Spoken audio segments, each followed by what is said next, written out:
Okay, let's get into it. Number 10, HD 80606b, the world of shockwave storms. Picture a planet that can't sit still. Most of the giant worlds we found hug their stars in tight, tidy circles, roasting at a steady temperature year after year. This one doesn't do that.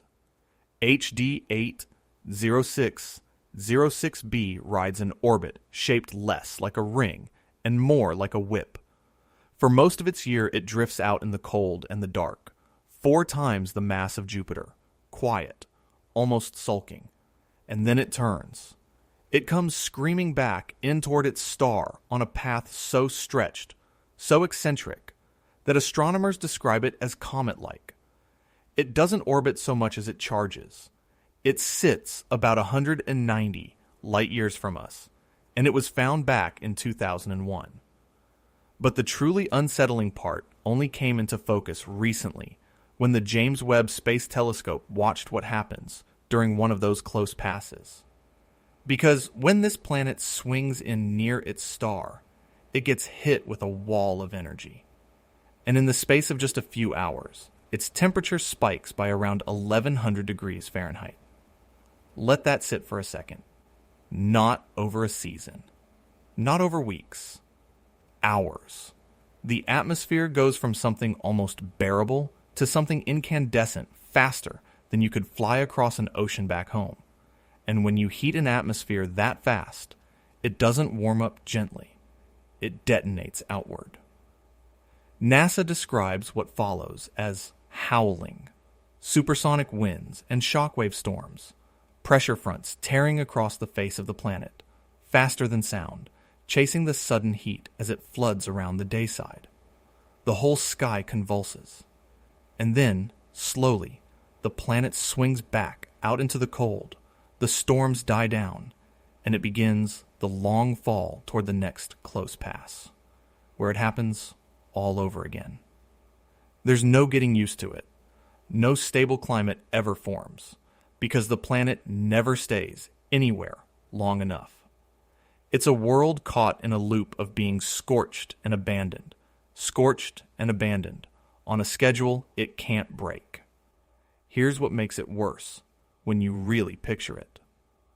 On the worlds we usually imagine, weather is something that builds. Clouds gather, pressure drops, a storm rolls in over hours or days. And even the worst of them has a rhythm you could learn. Not here. On this planet, the trigger isn't a front moving across the sky. It's the whole planet falling toward a furnace. The heat doesn't arrive from one direction. It floods the entire day side at once, and the atmosphere has nowhere to put all that energy except into motion. Violent, supersonic, planet-wide motion. And it's been doing this for billions of years, with nobody watching, until now. Number 9. 55 Cancri E, the Diamond Lava World. For a little while, this planet had the best nickname in the galaxy, the Diamond Planet. 55 Cancri E is a super-Earth about 40 light-years away, and when scientists first started modeling it, the numbers hinted at something extraordinary. A world possibly so rich in carbon, so squeezed by heat and pressure, that a huge fraction of its interior might have crystallized into diamond, an entire planet with a heart of gemstone. The story went everywhere, and honestly, who could blame anyone? It's a beautiful idea. But here's the thing. When astronomers took a closer look at the planet's host star and measured its actual chemistry, the carbon just wasn't there in the amounts the diamond story needed. The star didn't have the right recipe. And a planet can't really be built from ingredients its star never had. So the diamond dream quietly faded. What replaced it, though, might be worse. Because in 2016, using NASA's Spitzer Space Telescope, scientists made the first temperature map of a super-Earth. And what they mapped was hell. This planet is locked so close to its star that one face is permanently roasting. The dayside runs somewhere around 2,300 degrees Celsius, Hot enough that the surface isn't rock in any sense you'd recognize. It's lava. Open, glowing, flowing lava, spread across the lit hemisphere like an ocean. And the night side? The part that never sees the star? That's the cool side. Still around 1300 to 1400 degrees Celsius. Cool enough, maybe, for that lava to harden into black crust. So you'd have this world with a molten face and a hardened back, and somewhere in between, a line where the rock is forever melting and freezing. The maps even hinted that the hottest spot on the planet moves around, which suggests something strange is happening up there. Winds or flows, some kind of churning lava weather we don't fully understand yet. And I want to be fair to the planet, because it keeps surprising us. A deeper look at that same Spitzer data suggested this world might actually have an atmosphere. A thick one, possibly holding molecules we'd find familiar. Things like nitrogen and even oxygen, just at temperatures that would flash fry anything we know. So it's not a bare rock roasting in a vacuum. It might be a lava world wrapped in a heavy alien sky, with weather we can barely guess at, sitting close enough to us that in the grand scheme it's practically in the neighborhood. We wanted a diamond. We got a furnace with a frozen shadow, breathing under a sky of poison. Number 8. Tres 2b, the planet darker than coal. Some planets are hard to see because they're far away. This one is hard to see because it barely exists to light at all. Tres 2b is a gas giant, roughly the size of Jupiter, and in 2011, two astronomers named David Kipping and David Spiegel used data from NASA's Kepler spacecraft to measure something almost no one had thought to check. How much light does it reflect? The answer broke the scale. Less than 1%. This planet throws back less than 1% of the light that hits it. To put that in perspective, coal reflects more light than this. Black acrylic paint reflects more light than this. Kipping's own words were that the planet is considerably less reflective than black paint, that it's, in his words, truly an alien world. There is nothing in our own solar system even close to this dark. Our planets and moons are practically mirrors by comparison. So how does a whole planet manage to swallow almost all the light that touches it? Part of the answer is that it's brutally hot, orbiting close to its star, which strips away the kind of bright, reflective clouds that make Jupiter shine. And part of it may be chemistry, an atmosphere laced with light-eating substances like vaporized sodium and potassium and gaseous titanium oxide, molecules that absorb rather than reflect. And think about how they even measured this, because it's clever. You can't just point a camera at a planet 600 light-years away and check its color. What Kipping and Spiegel did was watch the total brightness of the whole system as the planet moved around its star. As Tres 2b swings around, it shows us different amounts of its lit face, like the phases of the moon. A reflective planet would make the system noticeably brighter when its lit side faced us. This one barely changed the brightness at all. The phases were almost invisible. That flatness was the fingerprint of a world that simply refuses to shine. But here's the detail that turns this from strange to haunting. It isn't perfectly black, because it's so hot, it glows, faintly, dimly from its own heat. A dull, deep, ember red. So it's not a black hole of a planet sitting invisible in the dark. It's worse somehow. It's a coal that never went out. A world the color of the last glow at the bottom of a fire, drifting through space, giving off just enough light to prove it's there. Number 7. Gliese 436b, the burning ice world. I want you to hold two ideas in your head at the same time, because this planet demands it. Ice and fire. On the same world, in the same place, not taking turns. Gliese 436b is a hot Neptune, about 33 light-years away in the constellation Leo. It was the first world of its kind we ever confirmed, back in 2007, and its temperature is somewhere north of 500 degrees Celsius. That is well past the point where water boils, past the point where it should exist as anything but vapor screaming off into space.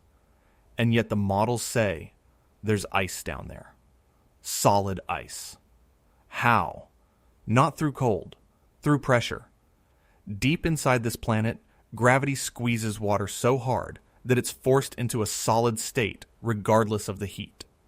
The molecules simply can't move freely enough to be liquid or gas, so they lock into exotic forms of ice that don't exist naturally anywhere on Earth. Ice that is scorching to the touch. Ice that would burn you. On this world, frozen has nothing to do with temperature. It's about being crushed into stillness. But that's not even the strangest thing about it. Because when Hubble looked at Gliese 436b in ultraviolet light, it found something enormous. A vast cloud of hydrogen, streaming off the planet and trailing behind it like the tail of a comet. The planet is evaporating. Its atmosphere is being peeled away and dragged out into a colossal, wispy tail. And that cloud is so large that it actually blocks our view of the planet itself. Think about that. This world is partly hidden behind the ghost of its own escaping atmosphere. We're trying to study a planet that keeps disappearing behind the smoke of its own slow death. And there's a quieter mystery tucked inside this one that bothers astronomers more than the fire and ice. When they looked at the chemistry of its atmosphere, some of the ingredients came out wrong. Certain molecules that should have been abundant seemed strangely scarce, and others turned up where the models didn't expect them. It's the kind of small, nagging discrepancy that usually means we're missing something. Some process. Some piece of physics happening on that world that we haven't accounted for yet. So Gliese 436b isn't just a contradiction of ice and heat. It's a planet quietly refusing to add up. Number 6. Hat P7b, where it rains rubies and sapphires. Every so often, the universe hands us something that sounds like it was invented by a poet who'd had a few too many. This is one of those. On this planet, it rains rubies and sapphires. I'm going to explain that, because it's real, and the real version is even better than the headline. Hat P7b is a hot Jupiter, and in 2016, astronomers using the Kepler telescope did something genuinely historic with it. They detected weather, actual, changing weather, on a gas giant outside our solar system for the first time. They watched the planet shimmer and change over time as its clouds shifted, and when they worked out what those clouds were likely made of, the answer was corundum. Corundum is the mineral that forms rubies and sapphires, the exact same stuff. So here's the scene. This planet is tidally locked. One side always faces the star, and that side is a furnace, averaging something like 2,860 Kelvin. Nothing survives as a cloud there, but the night side, the side turned away, is cooler. Cool enough for corundum to condense out of the sky into glittering clouds. Clouds of the raw material of gemstones. And then the winds arrive. Enormous, violent winds that tear around the planet, dragging those gemstone clouds off the night side and hauling them toward the blistering day side where they hit the heat and vaporize. The winds change speed dramatically, so these vast jeweled cloud banks build up and get destroyed and build up again. The whole planet shimmers as they move. And don't lose sight of what that discovery actually was underneath the pretty headline. For all of human history, weather was something that happened here, on Earth, and maybe next door on Mars or Jupiter. The idea of clouds forming and moving and dying on a planet trillions of miles away was pure imagination. Then a team pointed a telescope at a flickering star and caught it happening. Real weather, on a real world, in another star system. We didn't just find a strange planet. We found out that the sky, everywhere, is doing something. So no, it's not raining cut, polished gems you could scoop up in your hand. It's stranger than that. It's a world wrapped in shifting storms of the very substance rubies are made from, glittering and churning and evaporating, shining like a jewel across light years of empty space. A planet you could, in a sense, see sparkle from here. Number 5. WASP 12b, the planet being eaten alive. Most terrifying things in space are terrifying because they're vast, or violent, or old beyond comprehension. This one is terrifying because it's dying, slowly, visibly, in front of us. WASP 12b is a hot Jupiter about 1,200 light-years away in the constellation Auriga. It's nearly twice the size of our Jupiter, and it orbits its star at a suicidal distance, just a couple of million miles out, a hair's breadth in cosmic terms. And at that range, the star's gravity doesn't just hold the planet, it deforms it. This world is no longer a sphere. The tidal forces are so extreme that the planet has been stretched into the shape of an egg, pulled long, distorted, its own gravity losing the fight against the stars. And the star isn't content to just squeeze it. It's feeding on it. It's pulling material off the planet's outer layers, siphoning its atmosphere away, and that stolen gas spirals out to form a faint disk around the star. The planet is being unwound like thread off a spool, and then astronomers measured the orbit itself and found the truly grim part. The orbit is decaying. This planet is spiraling inward, getting closer to its star with every pass, and the timeline they confirmed says it will be fully consumed in around 3 million years. Now, 3 million years sounds like forever, but this is a planet. Planets are supposed to last billions of years, quietly, ignored. This one has a death date. We know roughly when it ends. We are watching, in real time, the slow execution of an entire world, stretched out of shape, stripped of its air, falling toward the fire that's killing it. It doesn't get a supernova. It doesn't get a dramatic collision. It just gets eaten. Number 4. Kelt 9b, hotter than most stars. We keep saying hot for these planets. Hot day side. Hot atmosphere. I need you to recalibrate now, because this one isn't hot compared to other planets. It's hot compared to stars. Kelt 9b is the hottest planet we have ever found. Its day side reaches around 4,600 Kelvin. That is not a typo, and it's not an exaggeration. There are real stars, genuine burning stars out there in the sky, that are cooler than the day side of this planet. It's a world that got so close to the line between planet and star that it's practically cosplaying as one. It sits about 650 light-years away, whipping around a big, blue-white star once every 36 hours. Its whole year is a day and a half. And at that temperature, the normal rules of chemistry stop applying. It's not just that metal would melt on this planet. Metal vaporizes. Astronomers have detected iron and titanium in gaseous form in its atmosphere. Heavy metals floating around as vapor because it's simply too hot for them to be anything else. The heat is so intense, it rips molecules apart into their raw atoms. The star is also slowly murdering it, by the way, blasting its atmosphere with so much radiation that hydrogen and helium are streaming off into a glowing tail, comet style, the planet potentially shedding somewhere between 10 billion and 10 trillion grams of itself every single second. And it's worth sitting with just how strange that detection was. Iron is not a gas you find floating around in a sky. Back home, iron is the stuff of mountains and machines and the core of our own planet. Solid, heavy, the very definition of permanence. To turn it into a vapor, you'd have to heat it past the point where almost anything survives. And yet, there it is, drifting through the atmosphere of this world as freely as water vapor drifts through ours. The planet is so hot, it treats metal the way Earth treats a puddle on a warm afternoon. And here's the detail I can't stop thinking about.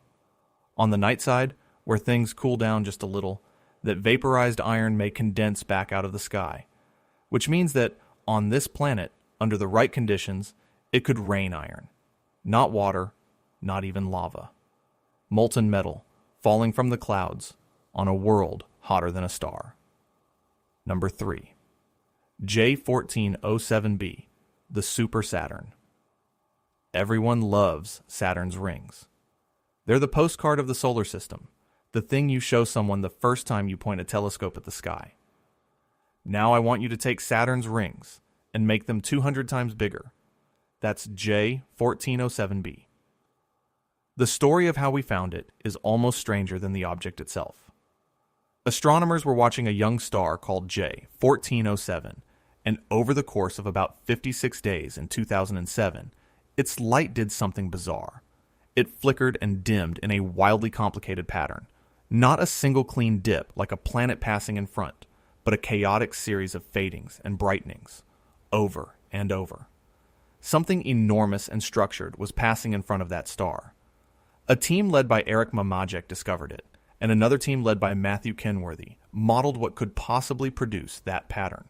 And the answer they landed on, published in 2015, was a ring system. But not a modest one, a monster. More than 30 distinct rings, each of them tens of millions of kilometers across, wrapped around a giant world far bigger than Jupiter.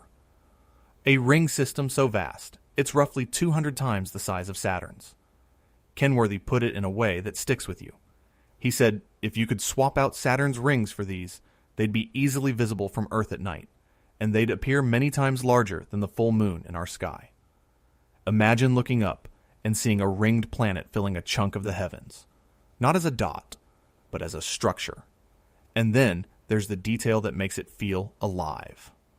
Within those rings, there are gaps, clean, swept-out lanes, and gaps in rings usually mean one thing. Something is orbiting in there, carving them out. Moons. Possibly a moon as big as Earth or Mars, forming right now, out of the raw material of those rings. I do have to be honest with you about one thing, because it matters. The planet itself hasn't been directly confirmed the way most exoplanets have. The star is too far away for us to see the rings, or the world with our own instruments. Everything we know comes from that one complicated dip in starlight, reconstructed by careful people building a model to fit the pattern. Some astronomers think the object might not even be a planet at all, but something heavier. The rings are a best explanation, not a photograph. But that's part of what I love about it. Somewhere out there, that 56 days of flickering light really did happen. Something genuinely enormous crossed in front of that star. We're just still arguing about exactly how magnificent it is. So we may not just be looking at a super Saturn. We may be looking at a solar system being born, in miniature, around a single terrifyingly enormous world. Number 2. PSR B1257+12. The worlds around a dead star. Here's a question that sounds simple, and isn't. When did we find the first planet outside our solar system? Most people would guess something recent. The truth is, it happened in 1992. And where we found those first worlds is the most unsettling part of the whole story. They weren't orbiting a warm, sun-like star. They were orbiting a corpse. In 1992, two astronomers, Alex Wolszczan and Dale Frail, using the Great Dish at Arecibo, announced that they'd found planets circling something called a pulsar. And to understand why that's horrifying, you need to know what a pulsar is. A pulsar is what's left after a massive star dies in a supernova. The core collapses into a city-sized ball of impossibly dense matter, spinning hundreds of times a second, firing out beams of radiation like a lighthouse from hell.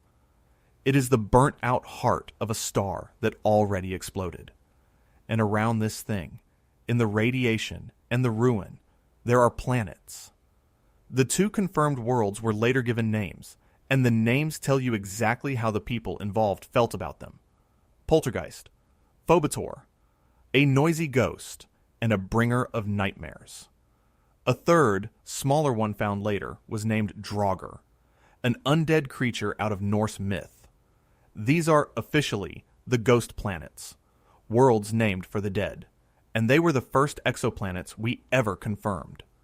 3 years before, we found a planet around a normal star. We found planets around a stellar graveyard. Now, here's the part that genuinely bends my mind. These planets probably didn't survive the supernova. They almost certainly formed after it, coalescing out of the debris of the explosion that killed the original star, which means they are a second generation.